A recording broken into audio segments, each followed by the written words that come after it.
So today we'll take a step back, first look at the theory, very fundamentally, of how the universe that we can observe actually works, and then we'll talk about how that informs engineering and solutions to global warming.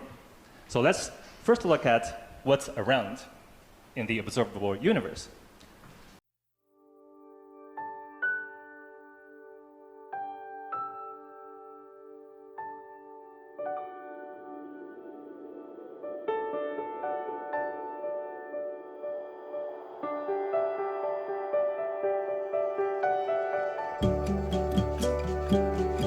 So I am thrilled to introduce Ye Tao. I've known Ye, as many of us know people these days online, on videos. I've introduced him before where he's been 10,000 kilometers away and spoken, so it's a real thrill to introduce him today.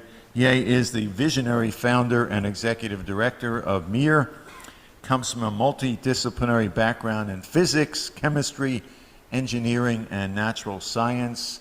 He was formerly a researcher at Harvard University there, has left Harvard basically to focus on the mission of preventing heat from developing on the planet, and that's what he is focused on with the MEER organization. He's leading the development of sustainable engineering, adaptation, and mitigation structures with the goal of deploying these innovative strategies in some of the world's most climate-vulnerable regions, including Africa and India. The Independent, the newspaper's Climate List 100, honored Dr. Tao as the top reader's choice for his contributions to climate action in 2024 as a, quote, true unsung climate hero. Today, he will talk about innovating passive cooling solutions for a livable planet. Please help me introduce and give a warm welcome to Ye Tao, the founder of MEER, and the inspiration behind everything we're talking about today.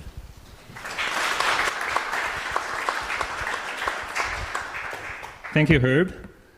So the title of my talk today is Principles of Sustainable Global Cooling with Energy and Material Constraints. So the previous discussion ended with constraints. And generally in this culture, we don't really like constraints. We think, we teach our kids, everything's possible. You can imagine whatever you want to be in the future, and you will be that if you give enough effort. But the problem is that there are certain rules by which the world works. And oftentimes, when we think we can be net zero, just invent a term like net zero, we think somehow we can just get there without having examined whether the laws of physics and of society really enables or are compatible with such a vision. There definitely are constraints. There's plenty of evidence. For example, we are often talking about mitigation versus adaptation. If there was no constraint whatsoever, there wouldn't be negotiations. We'd just give money and energy to everyone to do everything they wanted. But that's not the case in the real world. And even in the triage, three-pronged approach, within the community that recognize the importance of all three elements, there's still discussion of the priority of each of the legs of the stool. So there are definitely constraints. And we think that somehow we can decarbonize, but if we look at the data of what's really happening with the world of energy, we see that there's no sign of decarbonization whatsoever. We think there's a great increase of renewable energies over time. That's true, shown here on the right. But at the same time, fossil fuel capacity has been increasing at an even faster rate, 50% faster than the total combined increase of wind and solar. And if we look at the plot on the right side, where the color are coding whether a country as a whole is increasing its emissions or decreasing, we see that there's a very interesting trend where all the countries seem to be converging onto a per capita consumption of roughly 20 to 30 megawatt hour per person. And there are some deviations. For example, China seems to be a bit too to the right side of the curve, and Europe seems to be somehow under and to the left side, but that's partly due to exportation of emissions because we're buying stuff from China. So they're bearing the brunt of the blame. But everybody, or at least it seems to be a natural property of the system to converge onto that kind of per capita consumption. At least that's a just manifestation of a property of the system, which we don't fully understand. So there's a lot of assumptions that goes into the call for net zero. So today we'll take a step back, first look at the theory, very fundamentally of how the universe that we can observe actually works. And then we'll talk about how that informs engineering and solutions to global warming. So let's first look at what's around in the observable universe. There's essentially three categories of ingredients. There's materials, there's energy that powers the transformation and movement into conversion of those materials, and there are a set of physical laws and engineering constraints and technology that we have access to enable those transformation of materials and energies. And there's a certain structure to this world. We can conceptualize everything as a box, a reservoir of something, like your coffee cup or your bathtub. And generally, there is a way to add to that pile of stuff and a way to take that out. We call that a source and a sink. And a familiar example that's relevant here is to consider the reservoir, the amount of CO2 in the atmosphere. And we can add to it by a variety of means, including petroleum, rotting potatoes, or a burning forest. And that CO2 also gets sucked out by a variety of means, different sinks, including dissolution into the ocean, and also growing potatoes in your backyard, et cetera, et cetera. And now let's zoom in into only the conversion process in between any of these two nodes. And that's a process which depends on a set of physical laws. For example, in the case of CO2, its creation can be based on internal combustion engine as in technology of the process. And it's very important to see that in any of these conversion steps, there's a co-flow of both matter and energy. And sometimes you can start with something that has energy that's embodied in it, such as petroleum, and in the end, you can separate them out into a low-energy state CO2 and some useful work of energy. But the law of nature, there's something called conservation of matter and energy, at least in the realm that we can observe, dictates that the number of carbon atoms in the petroleum to start with is equal to the number of carbon atoms in the CO2 gas that you produce. Same as the enthalpy of the petroleum versus how much heat and waste heat you generate in the end. So those are conserved quantities and a form of constraint. Clearly, the real world is much more complex, and oftentimes there's parallel processes happening at the same time. For example, the same ingredients, petroleum, with chemical energy, can also be transformed into plastics. And you can have also the same process, the two different processes contributing to the same reservoir of CO2. And in sometimes you can have a partitioning also of the energy into things that are now external to the material and ones that are now also integral to the product. Obviously, the universe is much, much more complex than the picture I drew. It's essentially an infinitely complex network. And you can have your own definition of what you consider as a node, like my coffee cup versus your coffee cup, or the collection of all coffee that exists in this building, right? And every one can have multiple pathways into and out of it. And for a system such as planet Earth, we also have more or less closed loop in materials, but not in energy. We'll come back to that later. So we now understand the basic structure, but these nodes can also change in time. Your bank account grows and shrinks, and the reservoir gets filled and dries. So how does that work? Every node has an inlet and outlet, and we describe that as the source rate and the sink rate. When, in the central case, when the two rates are equal, the amount of water reaches a static equilibrium, a steady state. But when the rates are unbalanced, for example, if you turn up the faucet much more than it can drain, then you will have an increasing amount of water and overflow eventually. In the reverse case, if you really opened your sink, then you will deplete everything in the end. So that's a picture of temporal change in the size of each reservoirs. And the condition for stability is that all the sink rates and source rates added together for each node has to be equal. And that's a necessary but not insufficient condition for what we conceptualize as sustainability. There doesn't really exist a rigorous definition of sustainability, even though there's a whole field of it and people are talking about it. And imagine for a second somehow we could maintain this set of living arrangements indefinitely. Let's say somehow CO2 just didn't exist, or the greenhouse gas effect didn't exist to the same extent, and we can just keep on consuming. And we could reach some static equilibrium of 4% wild animals and 96% humans and their livestock, it could be stable, but maybe it's not very desirable. Similarly, in terms of wealth, we can certainly imagine we can just maintain this set of inequalities, but I don't think people would conceptualize as a sustainable arrangement. So before really being able to understand how to define sustainability in perhaps more objective fashion, let's look at the other component, the software that humans have added on to the human system on Earth that's impacting how nature really evolves. So regardless of where you are on the political spectrum, or even which country you live, generally humans were in pursuit of prosperity, well-being, and general human flourishing. And in the end, it's just a biological manifestation or basic manifestation of biology of reproductive success for an organism, because we're animals after all. And success in the biological sense is defined by the ability to maintain population. Of course, we can discuss that later. And the different approaches are based on different values. And each of those person that espousing those values have different assumptions.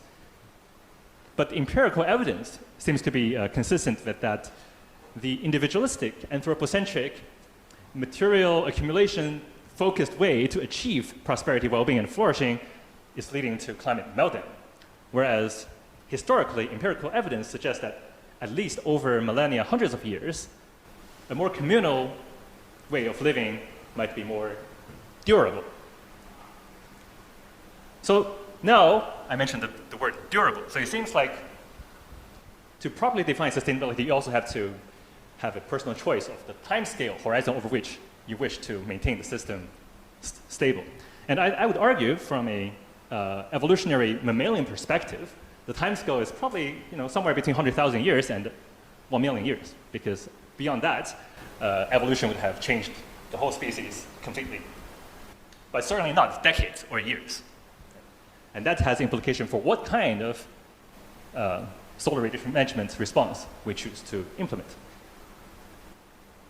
Now let's just talk about a few examples of constraints and see how we can utilize our understanding of the physics of the system, the network, nature of the world, to achieve something called adaptive mitigation. One energy constraint that's imposed on the current society is the cost of energy. Energy is not free. You have to go dig it, even if it's fossil fuel, and you have to build wind turbine solar infrastructure to capture the sunlight or any momentum in the wind. And the measure of the price of energy is energy return on investment, EROI. There's a very strong correlation between EROI and the level of human development that can be achieved in different locations. We don't fully understand whether that's a law of nature or there are ways to tweak the human societies to make the curve look differently, but at least in the current way that we organize ourselves, it seems like we really need to be accessing energy that's cheaper than EROI 15, EROI greater than 15, to have acceptable levels of livelihoods. So that's a constraint. And what does that constraint say about the feasibility of carbon capture? Well, anthropogenic energy total usage is 6 times 10 to the 20 joule per year. And if you do the calculation, if we used more than 3% of that amount, that overhead would translate into effective EROI much lower than 15. So we cannot really spend more than 3% of what we have available for environmental repair, including climate repairs. Therefore, we have 1.8 times 10 to the 19 joule per year to do all the environmental protection work that we wish to do. But nothing is free in this world. Everything carries an energy cost and a material cost. And the energy cost for direct air capture, based on the latest data, including ones that are in addition to these that I listed, is about 15 times 10 to the 9 joule per ton CO2. Therefore, if we spend everything at our disposal for environmental protection, for that DAC, we can capture about 1 gigaton of CO2 per year, which amounts to only 3% of total emissions. I'd like to highlight that the amount we spent, the energy available, pretty much equals the amount that we emit.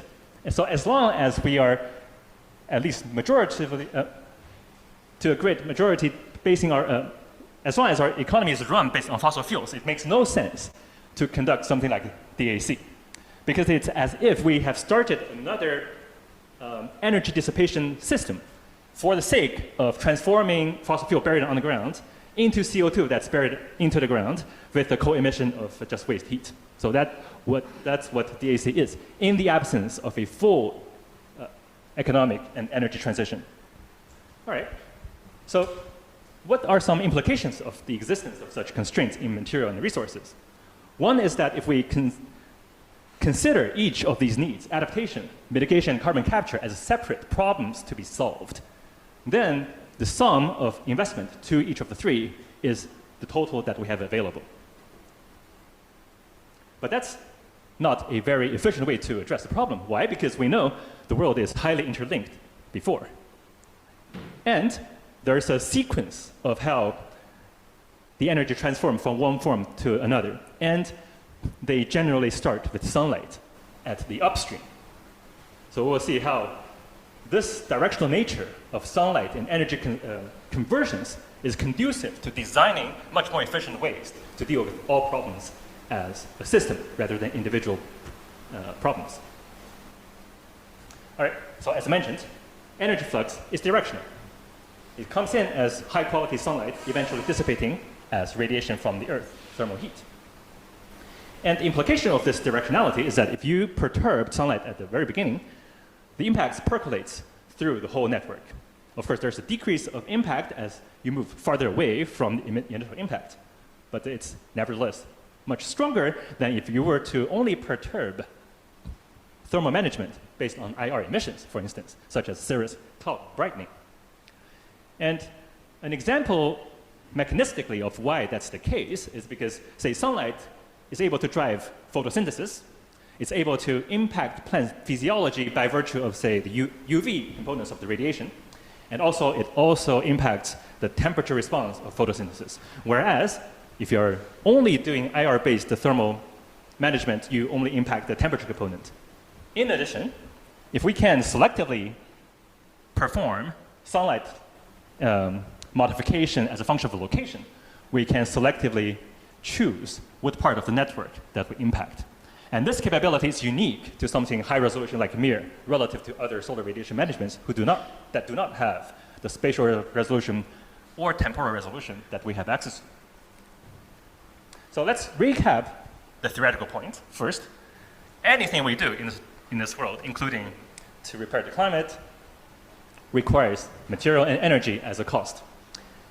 And if we consider the different needs that need to be fulfilled as individual problems, we generally do not have sufficient energy, material, or time to perform the level of impact. And that the directional nature of energy flux within the Earth system and the ability to address the different sections in a spatio-temporally resolved fashion may enable the most versatile, efficient, and probably optimal response that we can have. All right, as we mentioned, isolating the problems leads to a persistent debate, negotiation, and inaction. So what we propose instead is that we focus the resource into, say, adaptation and design the processes in such a way that we leverage built-in mechanisms of the network to achieve as positive externalities, unintended consequences, mitigation and carbon capture. In this way, we can achieve a much larger equivalent impact than if we were to address the problems individually. So the example I will use to illustrate the process of adaptive mitigation is urban heat island mitigation. And then we will introduce a new concept of 3 new R's, and then we'll see how this process can lead to conventional carbon mitigation. The experiments we chose to conduct is to convert a lot of dwellings in this low-income community in Sierra Leone into heat-adapted dwellings. We converted many roofs into reflective roofs and thermally emissive roofs of different materials, as can be seen in the IR image. And the general finding is that during the middle of the day, we have a drop of average temperature by about 5 degrees Celsius. Extreme temperature are cut even more, by up to 8 or 9 degrees in the most extreme cases. So, for example, the bar over here is representing all the occurrences of greater than 40 degrees Celsius. And at night, we can also achieve cooling relative to background based on the type of material that you install on the roof. Obviously, the experiment is not how we envision the future, because if we were to just convert everything in that way, it's like addressing the problem as a single problem. Right? We need to think about how these buildings are built. Right now, they're mostly built with concrete and metals, and those are themselves highly emissive. So as we are trying to impact many things, we need to think systematically and incorporate different things into the action. And one thing we're studying is to build the whole structure out of bamboo and the PET plastic. We have developed a method to construct really large-scale infrastructures, such as the floating roof that you see here, based on 100% or 99.9% bamboo and the plastic bottle. So there's not a trace of imported metal or any fasteners in this structure. It's only plastic bottles, local bamboo, and this reflective material, which unfortunately has to be made using high tech. But still, nevertheless, quite affordable even for poor communities. All right, now let's introduce the 3 new R's that guide how we perform adaptive mitigation: reduce, replace, and reroute. The traditional 3 R's also include reuse and recycle. However, I think those are not really relevant, because reuse implies that the product is designed for single use, which doesn't make any sense. And recycle is a response that's completely energy blind, because it thinks, okay, separating out this plastic, washing them very carefully, drying them, grinding them up, we're free. It's not free. You're using so much infrastructure and energy for those processes. It's often much better in the current system just to burn the plastic. Much, much better, recover the energy. However, we can do better, as we'll illustrate. All right, but before discussing those elements, we have to reduce. So how much do we need to reduce? Well, we ask nature for some guidance. We don't know the exact numbers. Should we go to 10% or 1% of the current global size? Well, the number to look at is the ability of natural systems to absorb all the CO2 that we're emitting. Right now, the land system is providing about 1.7 gigaton of carbon per year of absorption. But overall, the whole system is absolutely overwhelmed, because we have a roughly more than half of the emission is not being taken care of. Right? So if we were to only rely on nature for this sort of stabilization, the emission that we can have would, in the end, be roughly on the order of a single gigaton carbon per year, with the exact number to be determined. Well, that translates to about 6 gigaton of carbon per year, but it has to be less than that, right? Because right now the rate of sequestering is driven higher because we have such huge excess of CO2. So we're driving by Le Chatelier principle, a faster rate of capture than it would be able to do under a less aggressive emission scenario. So the number to reach is much less than 6 gigaton CO2 per year of final emissions from humanity. All right, and in visual representation, the surface area of these symbols roughly represent the size of the human enterprise in CO2 terms that we have to aspire to or move design towards. All right, so in the future, what kind of energy can we use?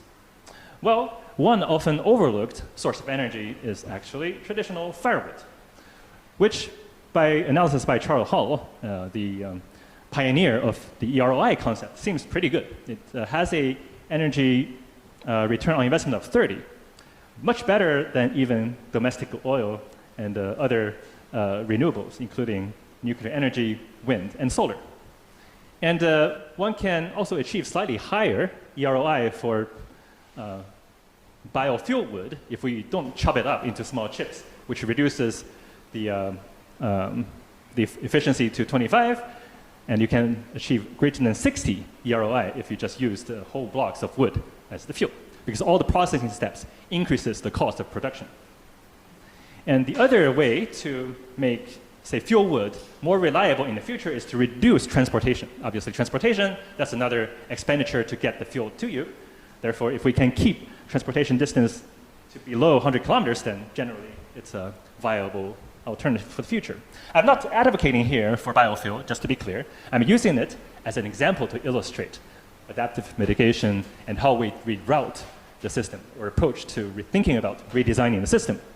So let's take the current situation of biofuel consumption, where every year we burn about 2 gigatons of trees to get about 31 exajoule of energy. That represents 5% of global energy consumption, emitting in the process about 10% of the global emissions. All right, so let's just assume for a second that's the future. We downsized by about 10%. Obviously, we have technologies, including renewables, that can complement that so that the total energy consumption would be up to about 10% of the present. One simple thing we can do is to replace the second R. Instead of using trees which are growing pretty slowly, we can use a faster growing source of cellulose, bamboo, to achieve the same flux in biological materials using about 1/5 of the land requirement. Well, that's an ambitious goal if we were to do the full switch, because currently we only have on the order of 1 to 10% the production that's in place for this complete global transition.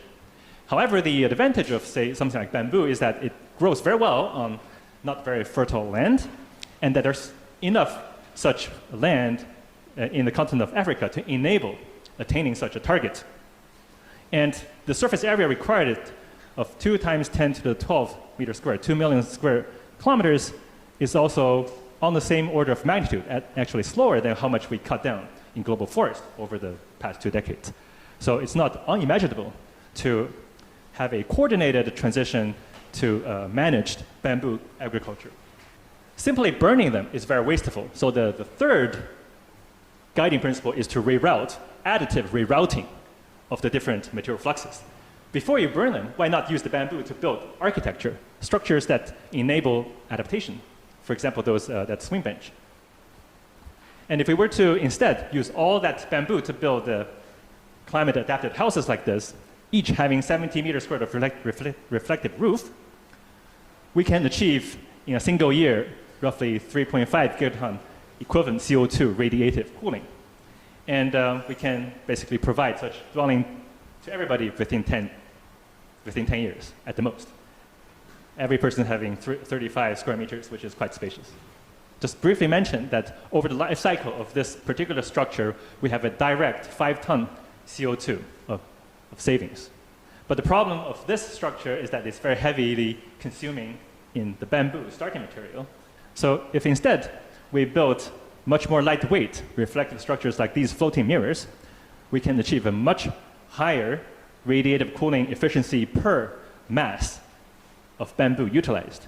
And the flux that corresponds to generating 5 to 10% of current energy consumption would enable 45 gigaton equivalent CO2 per year of radiative cooling.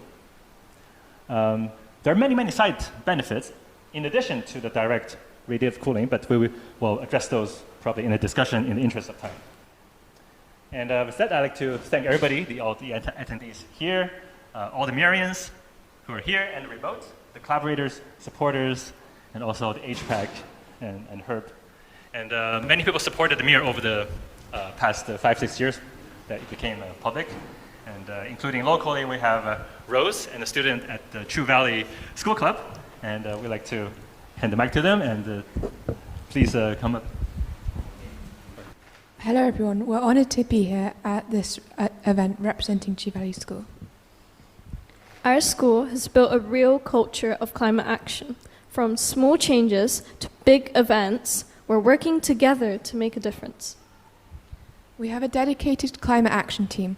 One of our favourite activities is Pick and Run, a litter picking project that keeps our school grounds clean and enjoyable for everyone.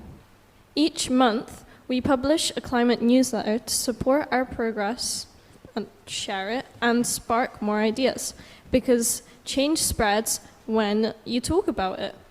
Members of the Climate Action Team write this, and it is available to be read monthly on our school website. Our highlight this year has been our collaboration with MEER. This has really opened our eyes. We loved talking to Ye online while he was in China and arranging logistics with Kathy while she was in the Marshall Islands in the US. For a rural school in North Somerset, this has been amazing. It's given us a global perspective. This collaboration has helped us understand how climate action connects people across the world. It's brought real educational value and shown us the power of shared learning. We've planted trees on our school grounds, not just for today, but for the future. Also, during our student-led event, Nature Fest, we brought our entire local community together to connect with nature through workshops, talks, and hands-on activities. Fashion plays a surprising role in sustainability, which is why we've launched clothes swaps at our school to promote reusing instead of buying new. It's stylish and sustainable. This particular project of ours has been very popular, and it's possibly an idea that other institutions should consider. So, our message to you is simple. Young people are not waiting. We're acting, we're learning, and we're leading right now. So if a team of students from Tree Valley School can do all of this, just imagine what we can achieve if we all take action. Thank you. Thank you very much. Thank you very much. Oh, just one second, because we've got a little gift all the way from Sierra Leone as well. I think Dr. Tao is going to give some. Thank you very much for your work. These are local chocolate from Sierra Leone, where the project is being conducted. Thank you. Thank you very much. Herb? Well, we've just had an amazing presentation by Ye Tao and an inspirational description of all of your activities in your school club in Somerset. And as you put out there, imagine if every school had that in every country, we'd be a lot further along than we are today. My congratulations to you and your students, and to you, Ye. I mean, what you've presented here, I'm sure most of us reading it and watching it and seeing it would say, I need to look at it 3 or 4 times to absorb everything you presented. You started from the biggest picture imaginable of the whole planet and how it works, and you got down to a particular building type, a particular energy type. You focused on the impossibility, perhaps, of even thinking about something like direct air capture in terms of its energy use. This was a master class in what I would call, well, not just me, systems thinking, looking at every aspect and putting them all together. So we only have a couple minutes. We're running a little bit late, but I wanted you now to put your future hat on. And of course, everything you're doing is kind of focused on the future. And if we were sitting here, and let's hope we are, in 10 years or so, and I asked you the question of what did you accomplish between 2025 and 2035, what would the answer you would like to give us be? That's a very thought-provoking question. I think if you asked me, let's say, 5 years ago where we would be in 2030, I would have said the planet would have embraced the idea of direct surface-based cooling and have already built the infrastructure. But over the past 5 years, just working in the field and observing the world and its evolution and the sluggishness of how scientific understanding translates into appreciation both by policymakers and also by certain practitioners of the craft in the field. I think we, even myself included, often operate from a position of making too many assumptions about the properties and the natural flows of the system. So right now, I think the major things we have accomplished in the past 5 years is to bring into prominence the difficulty of something like DAC. And I think the same story or understanding for net zero would probably have happened given another 5 years. So on the public front, I think that's my aspiration, somewhat recalibrated from the original one, where by 2030, we are already building the infrastructure to take care of business. And similarly, when I started the project, I was also victim to this single problem sort of siloized conception. It's not a single problem, right? Climate change is only a minute manifestation of much larger systemic issues. And we do not have any theoretical basis, understanding, or even theory of what the next civilization would truly look like. We have hints that's derived from just observing what can or cannot work. For example, proximity to your energy sources. And a second, there's a certain amount of biomass that can be supported by any productive piece of land. So in the absence of fossil fuel as a steroid to keep the system artificially alive, we have to make compromises. So that's another constraint. And culturally, I think if we were able to even just make that transition without having done any of the concrete work on the ground in 5 years, that would be a huge win. And clearly, from MEER's perspective, we will continue to do the things informed by our latest understanding in the field, try to prototype different prototypes that use less and less energy and material, so cheaper and cheaper. The real price are, in the end, material and energy costs. And that would also, in the future, inform how we recompense or pay people. It's not based on something like a dollar. It should be measured in joules. The future money should be in joules and kilograms of glucose. So I think making those conceptual transitions to lay the groundwork for people to understand the necessity of something like MEER is what I hope to accomplish. Wow. So it's not only a revolution in terms of how we build and how we think of energy, but it's also a new currency based on joules and, did I hear glucose? Well, or proteins. We have a big thinker here. Okay, I want to get online question. It's actually sort of two questions in one from two different people. And this is, first, has the ratio been worked out for the number of 10 meter by 10 meter mirrors versus the same area being occupied by mature trees for the speed and effectiveness of cooling?